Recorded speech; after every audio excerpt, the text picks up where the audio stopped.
Badan Meteorologi, Klimatologi, dan Geofisika atau BMKG memperkirakan curah hujan di sejumlah wilayah di Indonesia akan meningkat dalam sepekan ke depan.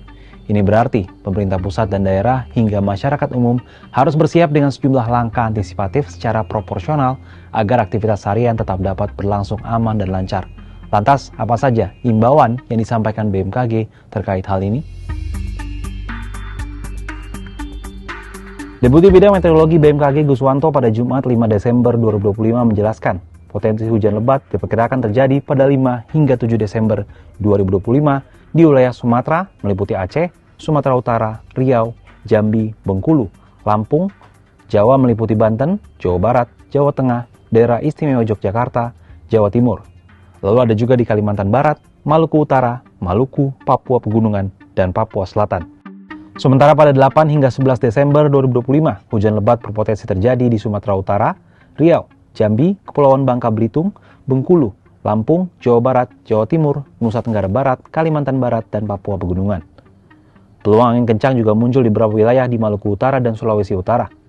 Fenomena cuaca ini disebabkan oleh dinamika atmosfer berskala global, regional, dan lokal yang tengah aktif, seperti gelombang Rossby Equator, gelombang Kelvin, dan Madden-Julian Oscillation atau MJO.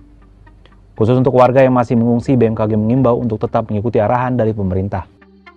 Kemudian yang terakhir, kami juga menghimbau kepada kita semua, kita harus bekerja sama, kemudian berkolaborasi antara pemerintah, masyarakat, swasta, seluruh segenap pihak untuk tetap di lokasi yang aman, ya. Tidak kembali ke rumah sebelum ada kepastian kondisi yang stabil. Artinya kami pemerintah juga tetap hadir di sana untuk membantu tetap di lokasi yang aman. Dalam keterangan terpisah, Direktur Meteorologi Publik BMKG, Andri Ramdhani menambahkan agar masyarakat tetap melakukan langkah antisipatif sederhana. Saat hujan turun, cukup hindari area yang berisiko seperti di bawah pohon atau bangunan yang rapuh dan tetap waspada saat berkendara, serta pastikan aliran air di lingkungan tidak tersumbat. Sementara itu, di lokasi bencana ekologis di Sumatera, peringatan cuaca dari BMKG membawa pesan yang sedikit berbeda. Di sana hujan justru dibiarkan turun. Bukan tanpa alasan, curah hujan diharapkan dapat membantu melembutkan tanah yang mengeras, sehingga proses evakuasi dan pencarian korban bisa berjalan lebih mudah dan aman bagi tim di lapangan. Hal ini disampaikan oleh Kepala BMKG Tuku Faisal Fatani di Jakarta pada Jumat 5 Desember. Ini ditujukan demi membantu melembutkan tanah yang sudah mengeras agar mempermudah proses evakuasi dan pencarian korban.